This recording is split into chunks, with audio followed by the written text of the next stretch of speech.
Hi guys, this is दजनीश सिंह और study with वैभव में आप सभी का बहुत स्वागत है एक बार फिर से। और हम लोग अभी देखने वाले हैं अपना ज्योग्राफी का सेक्शन में मौसम का सेक्शन यानी जलवायु का, जो भारत की जलवायु स्थिति को देखना है। भारत की जलवायु स्थिति पर किस किस चीज़ों का प्रभाव पड़ता है, क्यों ऐसी जलवायु है, इस चीज़ को समझ लेंगे। और भारत की जलवायु का एक खत्म हो जाएगा, उसके बाद बरसात को सेमेस्टर को एक वीडियो में और दूसरे में देख लेंगे, 5 मिनट लगेगा। तो अभी हम लोग सबसे पहले यहाँ की जलवायु के कॉन्सेप्ट को समझते हैं कि भारत की जलवायु का कॉन्सेप्ट क्या है, क्यों भारत की जलवायु ऐसी है।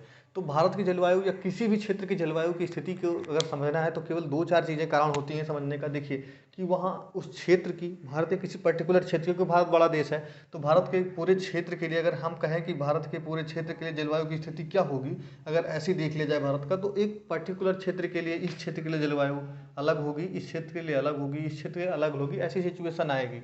तो क्या है, उस क्षेत्र पर किस किस चीज़ का प्रभाव पड़ेगा अगर हम जलवायु को देखें, तो वो क्षेत्र की ऊंचाई क्या है, यानी समुद्र तल से उस क्षेत्र की कितनी ऊंचाई है। ठीक है, फिर पहाड़ वहाड़ की स्थिति कैसी है, कहाँ कैसे पहाड़ है, जैसे इधर हिमालय स्थिति पड़ जाती है, ठीक, पहाड़े कैसे पड़ते हैं।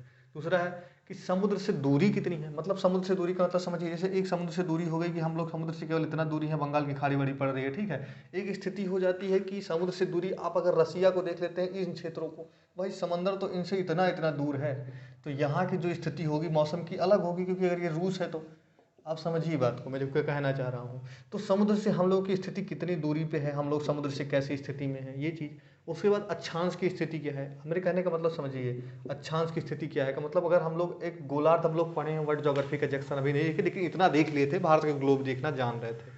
तो ग्लोब में ये भूमध्य रेखा हो गई, तो यही हो गया अक्षांश। तो अक्षांश में हम लोग कितना दूर हैं अक्षांशों से, क्योंकि बरसात का, जलवायु का या किसी भी चीज़ का अक्षांश से सीधा कनेक्शन होता है। क्योंकि हम लोगों को पता है कि अक्षांश क्या होता है, इन्हीं जो, जैसे मान लीजिए ये कर्क रेखा है, ऊपर 23.5 डिग्री, नीचे कौन सी है, मकर रेखा है। तो हमको पता है कि सूर्य हमेशा इन्हीं के मध्य लंबवत चमकता रहता है और कहीं जाता नहीं है, इसी पे हमेशा सूर्य लंबवत चमकता रहता है। तो इस क्षेत्र की जलवायु अलग होगी, ऊपर के क्षेत्रों की जलवायु अलग होगी और नीचे के क्षेत्रों की जलवायु अलग होगी।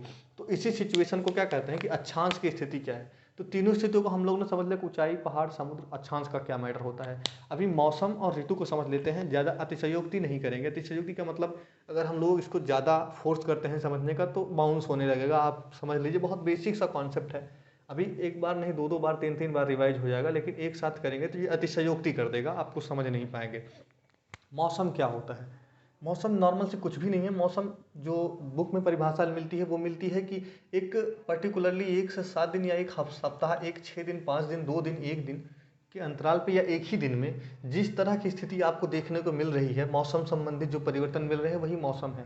इट मीन्स कहने का मतलब क्या है मेरे, जैसे अगर आप सुबह उठ रहे हैं तो एक सुबह मान लीजिए आप 8 बजे उठ रहे हैं, तो 8 बजे अगर आपको ठंडी लग रही है, मतलब ठंडा मौसम है, ठीक है, और आप देख रहे हैं कि आज ठंडी है ज़्यादा, तो आप बोल देंगे कि नॉर्मली तुलना में बोलेंगे कि आज मौसम कैसा है, ठंडा है। बट हो सकता है कि 12 बजे के बाद इतनी गर्मी हो जाए कि 12 बजे तक सूर्य अच्छे से खिला रहे और गर्मी ज़्यादा हो जाए, तो आप 12 बजे के बाद क्या बोल पाएंगे कि ये तो आज का मौसम क्या हो गया, गर्म हो गया, यानी गर्मी हो गई। और फिर दूसरी सिचुएशन ये भी हो सकती है कि उसी शाम तक 4 बजे तक हो जाए कि बादल घेर लें पूरा और बरसात हो जाए, तो आप बोल देंगे कि अब क्या मौसम हो गया, बरसात का मौसम हो गया। इससे क्या समझ पा रहे हैं कि मौसम एक ऐसी चीज़ है जो एक ही दिन में कई बार परिवर्तन हो सकती है, कोई समस्या नहीं है। मौसम क्या है, डायरेक्ट इफेक्ट कर रहा है। मौसम तुरंत जो स्थिति है, तुरंत स्थिति जो है, 1 से 7-8 दिन के बीच में जो स्थिति आप लोग देखें, उसे मौसम का नाम दे देते हैं कि अभी ऐसा मौसम हमारे क्षेत्र में है। तो यही हो जाता है मौसम का मामला।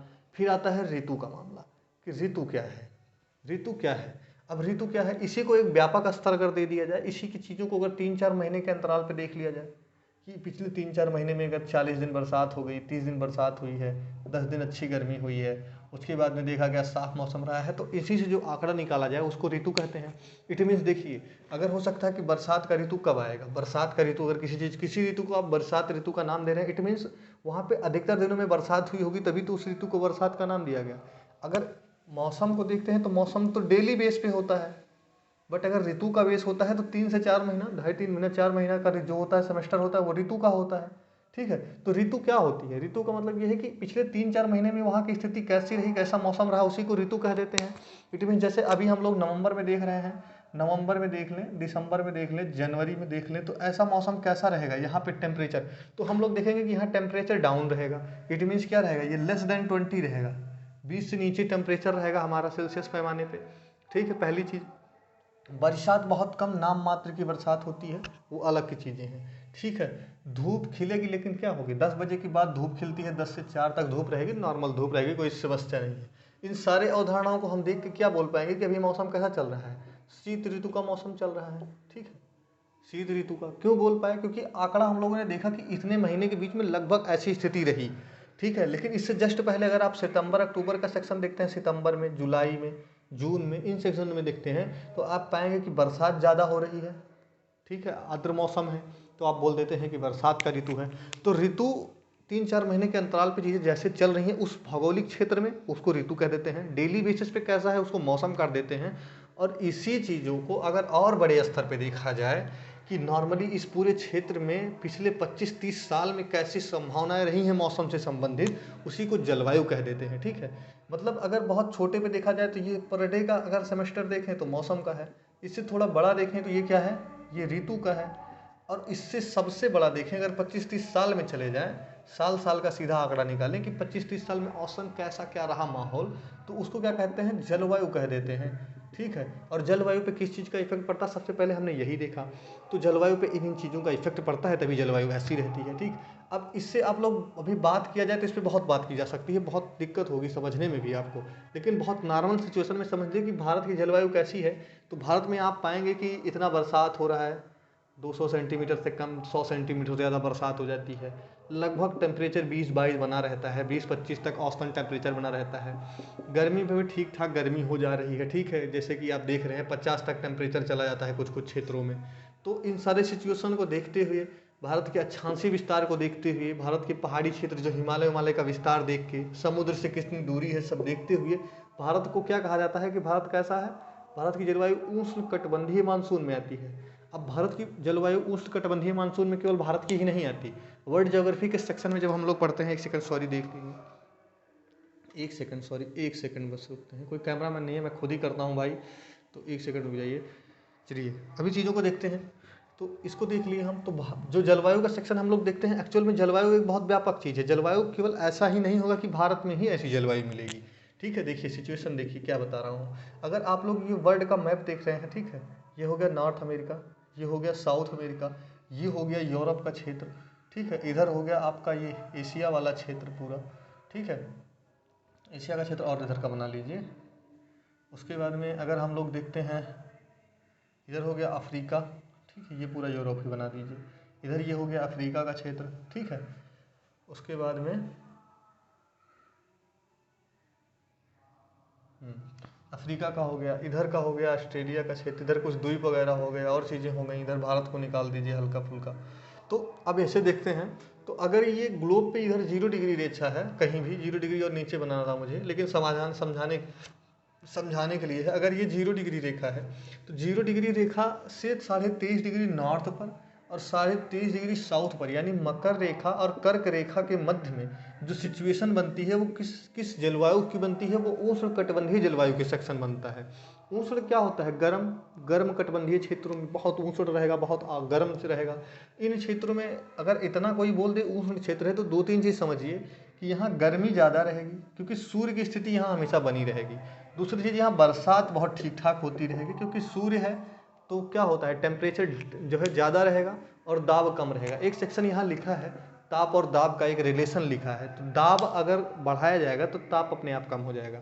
इसका प्रभाव क्या पड़ता है, सूर्य से सीधा इसका रिलेशन है कि किसी भी क्षेत्र में अगर सूर्य चमक रहा है, इट मीन्स वहाँ क्या है, टेम्परेचर ज़्यादा होगा क्योंकि सूर्य है, बहुत जलता है, तगड़ा साला गर्मी हो रही है, बहुत भयंकर गर्मी है। तो अगर गर्मी ज़्यादा है, इट मीन्स टेम्परेचर अगर ज़्यादा है, तो इसका इफेक्ट होगा कि उस क्षेत्र में वायु दाब जो होगा वो अपने आप कम हो जाएगा। अब इसका प्रभाव क्या होता है, तो ये यहीं से समझ लेते हैं कि वायु दाब क्या होता है। वायु दाब कम होने की सिचुएशन में क्या होगा कि जहाँ वायु दाब कम होगा, यानी क्या वायु का रूल है कि अगर कहीं भी हवा का दाब कम है तो उच्च वायु दाब का क्षेत्र की हवाएं उसको भरने के लिए चल देती हैं। मेरे कहने का मतलब समझिए आप लोग। ठीक है, अगर नॉर्मल मैं बोल रहा हूँ कि अगर किसी क्षेत्र में वायु दाब कम है, ऐसे समझिए कि कहीं कोई चीज़ खाली है तो उसको भरने के लिए हम चल देंगे तुरंत। तो अगर इधर इन क्षेत्रों में, जिन क्षेत्रों में सूर्य स्थित रहेगा, वहाँ टेम्परेचर ज़्यादा रहेगा, तो एक नॉर्मल सा रूल है कि अपने आप यहाँ वायु दाब कम हो जाएगा। अब वायु दाब कम होगा तो इनको भरने के लिए हवाएं चल देंगी तुरंत।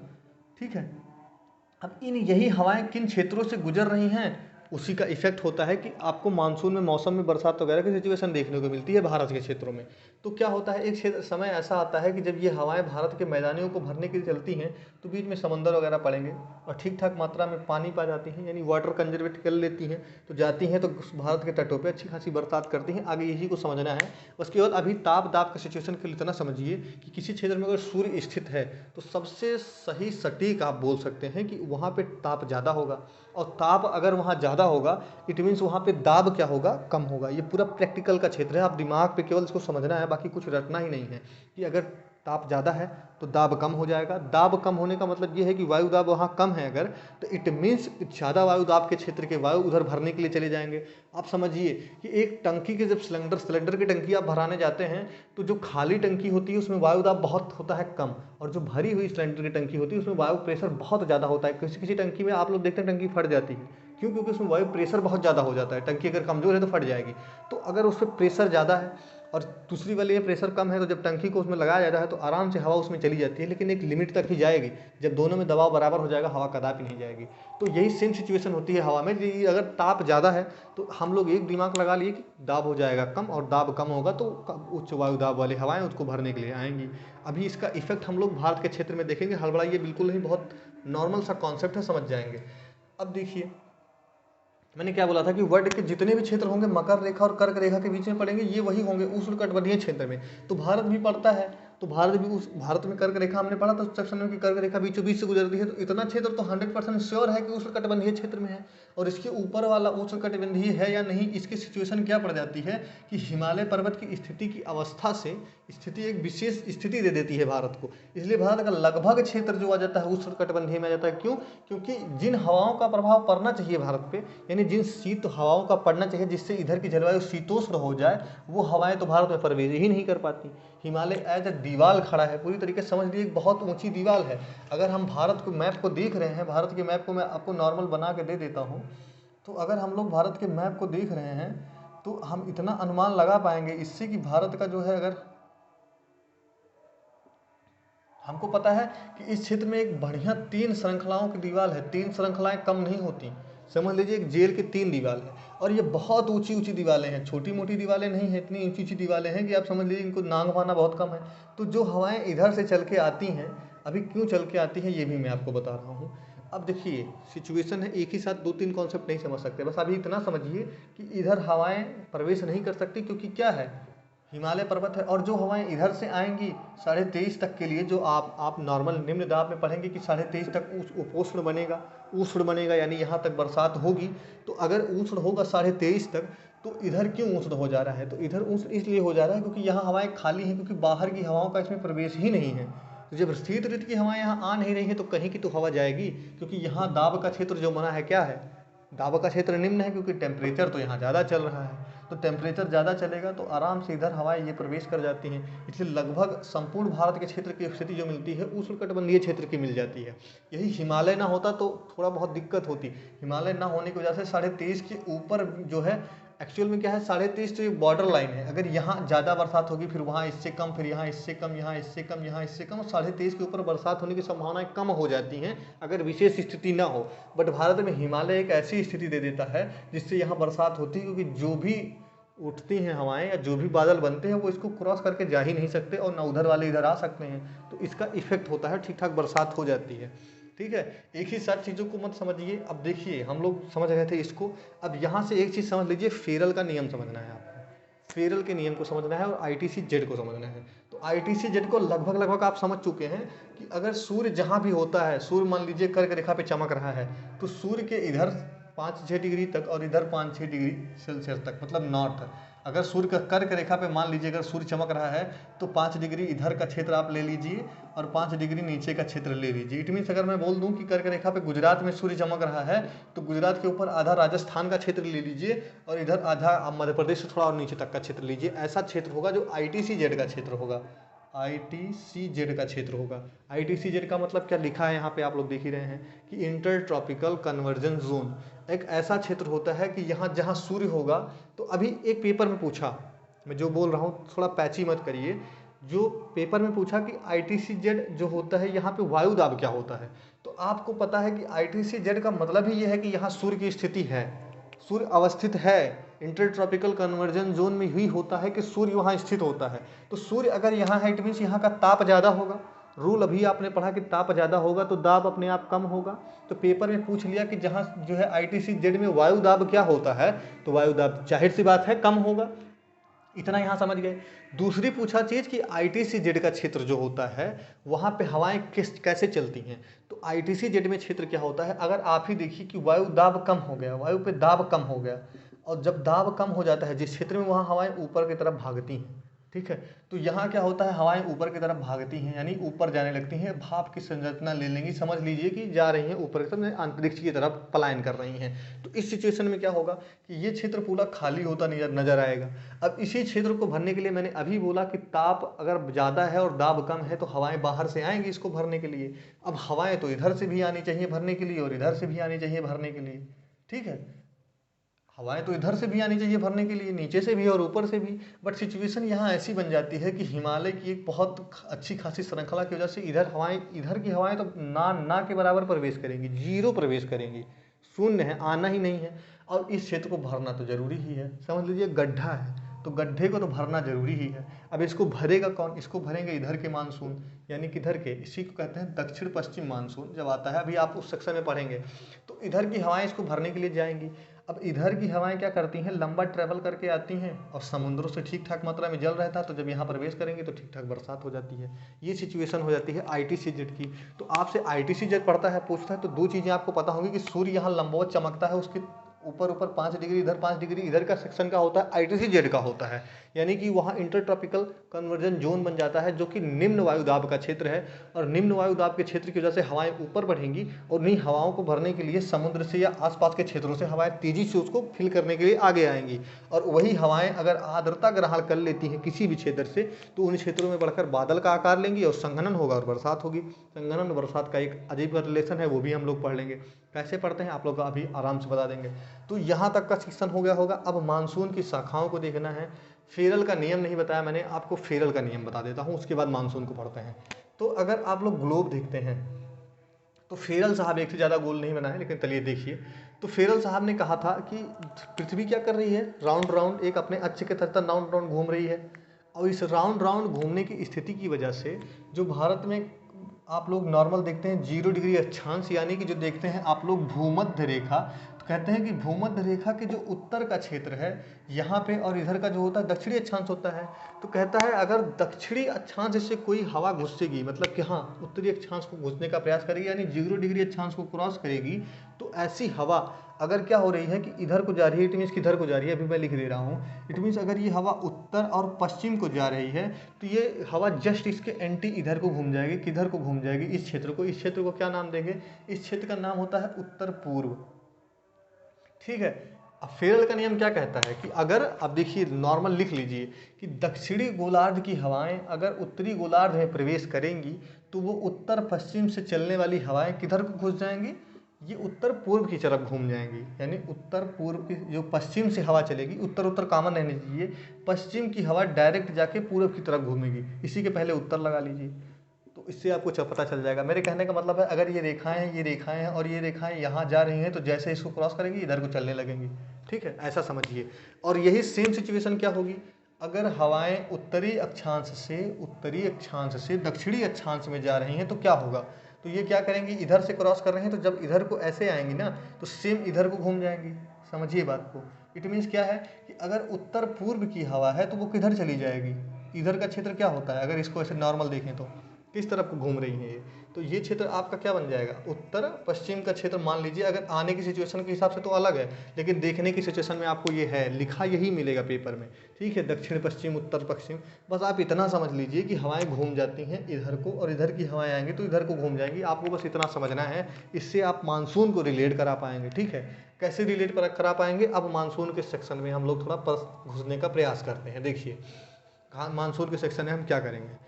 कह रहा है कि मानसून क्या होता है, तो मानसून मैंने अभी आपको बोला एक हवाओं का परिवर्तन है, दिशाओं में क्या होता है वही मानसून होता है, जो कि क्या होता है, एक अरबी शब्द में से ये भी बना है। तो अब मौसम को देखते हैं। अगर भारत की मानसून को हम लोग देखना चाहें तो अभी जलवायु से हम लोग रिलेट करा के आए, क्या था, उष्णकटिबंधीय था। और अगर ये भारत है, ठीक है।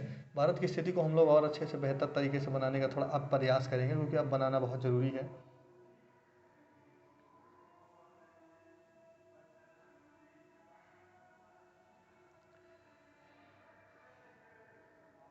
अभी इतना जो है मैप जो भी बन रहा है आप लोग ऐसे देख लीजिए, काम भर का बन गया है, तब भी समझने का प्रयास करते हैं हम लोग मौसम को। भारत में मानसून का क्या स्थिति है, भारत हम लोग देख रहे हैं, भारत क्या हो, उत्तरी जो है भूमध्य रेखा से किधर में है, उत्तर में है, उत्तरी अक्षांश में है, और 23.5 डिग्री जो टॉपिकल है बिल्कुल मध्य से गुजर रही है, उष्ण में है। अब यहाँ क्या होता है कि जब मार्च में कर्क रेखा, ये वर्ल्ड ज्योग्राफी का सेक्शन है, जब मार्च में ऐसा होगा कि सूर्य जो है भूमध्य रेखा पर एकदम लंबवत चमकेगा, उसके बाद में क्या करेगा, उत्तरायण होना शुरू कर देगा। ठीक है, उत्तरायण होना शुरू कर देगा, और 21 जून को क्या करेगा, ये कर्क रेखा पर एकदम लंबवत चमकेगा। ठीक है, तो भारत में बरसात का स्टार्ट कब होता है, वर्षा ऋतु कब स्टार्ट होती है, ऐसा माना जाता है जून के पहले सप्ताह से तो स्टार्ट हो जाता है। क्यों जून के पहले सप्ताह से स्टार्ट हो जाता है, क्योंकि सूर्य जून के पहले सप्ताह के आसपास इन्हीं क्षेत्रों में होता है। पहले सप्ताह, फिर दूसरे सप्ताह में यहाँ होगा, तीसरे सप्ताह में यहाँ होगा, तीसरे सप्ताह तक आते आते कहाँ आ जाएगा, कर्क रेखा पर। यानी पहले से दूसरे में हो सकता है, पहले सप्ताह में यहाँ रहेगा, दूसरे सप्ताह में यहाँ रहेगा, और तीसरे सप्ताह में यहाँ पहुँच जाएगा। अब सूर्य वहाँ पहुँचता है तो क्या होता है, ये ITC-Z का क्षेत्र बन जाएगा, ये वाला क्षेत्र, और ये इतना क्षेत्र ITC-Z का क्षेत्र बन जाएगा, यानी कि निम्न दाब का क्षेत्र बन जाएगा।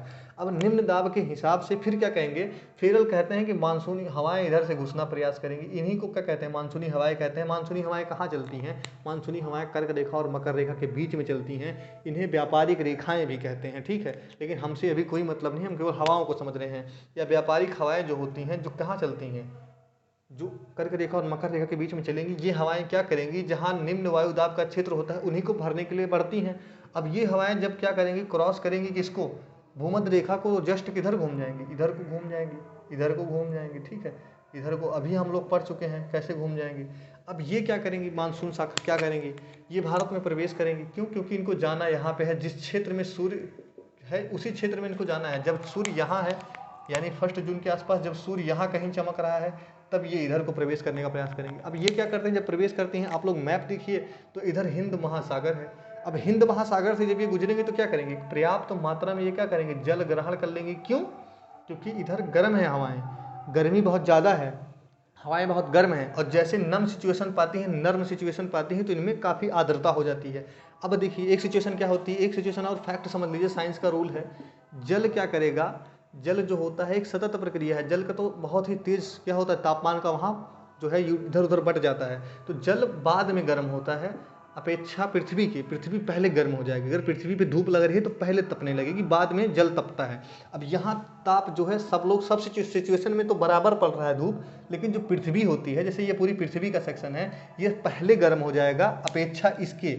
हम लोग देखते हैं इसलिए हमारे यहाँ अप्रैल मई में लू बहती है। क्यों, क्योंकि पृथ्वी इतनी ज़्यादा गर्म हो जाती है कि जो हवाएं चलती हैं बहुत भयंकर गर्मी का रूप ले लेती हैं। ठीक है, तो अब ये क्या होगा कि यहाँ बहुत गर्म हो जाएगा, उसके अपेक्षा जो सागर होंगे उतना गर्म नहीं होते सागर, और सागर तो रात में बहुत ठंडे हो जाते हैं, तो ये उतनी अपेक्षा में गर्म हो नहीं पाते हैं। अब यहाँ की हवाएं नम है, यानी यहाँ ठंडी है, और यहाँ की हवाएं क्या हैं, गर्म हैं। अब जब यही ठंडी हवाएं भारत में प्रवेश करेंगी तो संघनन होगा, क्योंकि नीचे बहुत गर्मी है, ऊपर हल्का फुल्का ठंडी है, भयंकर बरसात होती है। यही एक सिचुएशन होती है जो बरसात कराती है। अब ये तो केवल हम लोग मानसून को केवल लाने का प्रयास अभी तक कर चुके हैं, अब मानसून को एक्चुअल में समझना पड़ेगा यहाँ से कि मानसून क्या करता है। अब हम लोग बस इतना समझेंगे, डायरेक्ट भारत से रिलेट कराएंगे कि क्या होता है। अभी हम लोग पढ़ चुके कि भारत अगर ये रहा, ठीक है, तो भारत में इधर से मानसून आ रही है, तो ये मानसून अगर इधर से ऐसे घुस रही है तो इसको क्या, कौन सा मानसून कहेंगे। आराम से देखिए ये कौन सा क्षेत्र होता है, तो ये क्या है, दक्षिण है, और ये कौन सा मानसून है, पश्चिम है। तो भारत में दक्षिण पश्चिम मानसून से कितनी बरसात होती है ये पूछ लेता है। तो दक्षिण पश्चिम मानसून ही ग्रीष्म काल में जो हम लोगों के यहाँ मानसूनी होती वर्षा होती है, यानी जून से अगस्त तक जो वर्षा ऋतु है, जून से सितंबर तक वर्षा ऋतु है, जून से सितंबर तक जो वर्षा ऋतु है वही है ये मेन दक्षिण पश्चिम शाखा है, वही है दक्षिण पश्चिम शाखा बरसात की। यही भयंकर में 80% तक बरसात इसी से हम लोग ग्रहण करते हैं। 73% बुक में लिखा मिलता है, लेकिन 80 आप लोग मान के चलिए मोटा मोटा कि 80% बरसात हम लोग दक्षिण पश्चिम मानसून से प्राप्त करते हैं। अभी मैंने बताया कैसे आता है मानसून, फिरल के नियम से कैसे ITC-Z के क्षेत्र बनते हैं, फिर बरसात होती है। ये पर्याप्त मात्रा में नमी लेते हैं। और सबसे पहले इधर कौन सा तट पड़ेगा? केरला तट। अब केरला तट क्या है? एक सतत पर्वत श्रृंखला है इसके साथ में। यहाँ नीलगिरी की पहाड़ियाँ, यहाँ अन्नामलाई की पहाड़ियाँ, नीचे क्या पड़ता है? कार्डमम की पहाड़ियाँ। तो इन्हीं पहाड़ियों से टकराता है। तो पेपर में पूछा कि सबसे पहले किस चोटी पर बरसात होती है, तो यहाँ पे सबसे दक्षिण में एक पड़ता है महेंद्रगिरी पर्वत। ठीक है, सबसे पहले महेंद्रगिरी पर्वत में होती है। और महेंद्रगिरी पर्वत में भी कहाँ होती है? तो महेंद्रगिरी पर्वत अगर ये है तो इस पार्ट में ना होके इस पार्ट में बरसात होगी। यानी कि ये कौन सा पार्ट हो जाएगा? ये इसका कौन सा क्षेत्र हो जाएगा? ये इसका पूर्वी हो जाएगा, ये इसका क्या हो जाएगा? पश्चिमी। तो महेंद्रगिरी पर्वत के पश्चिमी तटों पे होगी। पूर्वी तट पे तो बरसात कम होगी। क्यों? अभी आपको बता देंगे थोड़ी देर में, रुक जाइए एक सेकंड। अब हम लोग क्यों इतना समझना है यहाँ से कि मानसून सबसे पहले बरसात कहाँ करेगा? तो केरला क्षेत्र में करेगा। ठीक है, उसके बाद कहाँ करेगा? अब मानसून का मैंने बोला था कि दक्षिण पश्चिम मानसून जब प्रवेश करता है भारत में तो दो शाखाओं में टूट जाता है। एक शाखा तो यह टकराई, ठीक है, जो अरब सागर शाखा बनी क्योंकि अरब सागर से इसने ज़्यादा जल ग्रहण किया। और दूसरी शाखा जो टकराएगी वो टकराएगी नहीं, से सीधा निकल जाएगी और जाके यहाँ अराकान योमा श्रेणी से टकराएगी। और कुछ ऐसे निकल जाएंगे और जाके कहाँ से टकराएंगे? सीधा जाके टकराएंगे किससे? आपके गारो खासी जयंतिया, जो यहाँ पे गारो खासी जयंतिया की पहाड़ियाँ पड़ेंगी ना, उससे टकराएंगी। और ये शाखा इधर से लड़के सीधा प्रवेश कर जाएगी उत्तर प्रदेश, बिहार, बंगाल वाले क्षेत्रों में बरसात करेगी। तो कितनी शाखाएं पढ़ी? एक अरब सागर शाखा बनेगी दक्षिण पश्चिम मानसून से, वेस्ट बंगाल शाखा पड़ेगी। और वेस्ट बंगाल शाखा से उत्तर प्रदेश में बरसात होती है, बिहार में बरसात होती है। और कहाँ बरसात होती है? आपके पश्चिम बंगाल में बरसात होती है, उड़ीसा के तटों पर बरसात होती है, पूरे इधर बांग्लादेश के क्षेत्र में बरसात होती है, पूरे असम के क्षेत्र में बरसात होती है और अन्य क्षेत्रों में बरसात होती है। और इससे क्या होता है? दक्षिण पश्चिम शाखा से क्या होता है? दक्षिण पश्चिम शाखा से किधर किधर बरसात होती है, यहीं से चीज़ों को रिलेट करा लेंगे और आराम से हो जाएंगी। अभी तक हम लोग ने जितना पढ़ा, एक हम लोग शॉर्ट इसका ब्रीफ ले लेते हैं, अगले वीडियो में देखते हैं। तो फेरल का नियम क्या कहता है? तो फेरल का नियम ये कहता है कि अगर कोई हवा चल रही है, उत्तर को चल रही है, सीधा दक्षिण को मुड़ जाएगी, 90 डिग्री का सीधा टर्न लेगी। अभी हम लोग इसको देख चुके हैं। इधर को एक वृष्टि छाया प्रदेश यहाँ का सेक्शन नहीं है। मौसम को देख चुके हैं, मौसम क्या है। हम लोग ऋतु को देख चुके हैं, मौसम क्या है, डेली बेस पे होता है। ऋतु क्या होता है? 2-3 महीने का होता है। जलवायु क्या होता है? 20-25 साल में कैसी सिचुएशन रही वो जलवायु होता है। ऊंचाई हम लोग समझ चुके हैं कि ऊंचाई क्या होती है। ऊंचाई का मतलब क्या होता है समझिए। जैसे कि अगर मैं बोलूँ कश्मीर है, कश्मीर के क्षेत्र में ऊंचाई ज़्यादा है। सेम उसी अगर कोई भी उसी क्वाड्रिलेटरल पे कोई क्षेत्र होगा कि जैसे मान लीजिए कि हम लोग देख रहे हैं, आप लोग ये देख लीजिए इधर का क्षेत्र, मान लीजिए पाकिस्तान का क्षेत्र उठा लीजिए, पाकिस्तान में लाहौर वगैरह का क्षेत्र उठा लीजिए जो कि पहाड़ी नहीं है। तो क्या लाहौर के क्षेत्र में जितना बरसात मिलेगा उतनी बरसात शिमला और कश्मीर के क्षेत्रों में मिलेगा? नहीं मिलेगा, क्योंकि इनकी ऊंचाई कम है, ये मैदान है और ये पर्वत हैं। और पर्वतों में ज़रूरी नहीं है कि पर्वतों में बादल प्रवेश कर जाए, पर्वतों में बादल प्रवेश नहीं कर पाता। और अगर प्रवेश करता है तो उत्तराखंड वाली सिचुएशन बनती है कि वहाँ बादल फटने की संभावनाएं बढ़ जाती हैं, क्योंकि वो एकदम पूरा घेर लेगा और निकलने ही नहीं देता। तो सिचुएशन ऐसी बनती है। तो ऊंचाई का प्रभाव कैसे पड़ेगा? एक पेपर में पूछता है कि एक्चुअल में क्या देखा जाए, अक्षांश में देखा जाए तो क्या होता है कि आपका मेघालय जो होता है और इधर जयपुर का सेक्शन जो बनता है, ये दोनों क्या होता है? राजस्थान के जयपुर का क्षेत्र, राजस्थान के कुछ भाग और इधर मेघालय का कुछ भाग एक ही मतलब अक्षांश में पड़ रहे हैं। लेकिन यहाँ सूखे की स्थिति रहती है, जबकि मेघालय में भयंकर बरसात होती है। क्यों? तो इसलिए होती है क्योंकि सबसे पहली चीज़ तो इसकी ऊंचाई कम है। दूसरी चीज़ ये क्या है, यहाँ की पहाड़ी स्थिति, यहाँ 3 पहाड़ कीपनुमा है, गारो खासी जयंतिया। तीसरी चीज़ क्या है, ये समुद्र तट से बहुत ज़्यादा दूरी पे नहीं रखता, यहाँ बंगाल खाड़ी यहीं है, बगल समुद्र तट है। चौथी चीज़ क्या हो जाती है कि अक्षांशीय स्थिति से जो प्रभाव पड़ना चाहिए वो कर्क रेखा के ये भी पास में है, लेकिन यहाँ वृष्टि छाया प्रदेश का भी थोड़ा प्रभाव है। इधर अरावली श्रृंखला जो पहाड़ है, यहाँ अरावली श्रृंखला जो है मानसून के लंबवत है।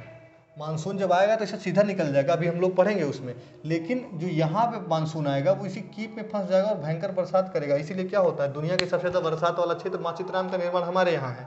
तो यहाँ तक हम लोग क्षेत्रों को देख चुके हैं। अब इसके आगे अभी दूसरा सेक्शन भारत के मानसून को समझने के लिए एक और वीडियो होगी, 20 मिनट में हम लोग उसको समझ लेंगे और चीज़ें आ जाएंगी। अब आशा करते हैं हम लोग कुछ तो समझ ही पाए होंगे, मोटा मोटा ब्रीफ ले लिए होंगे।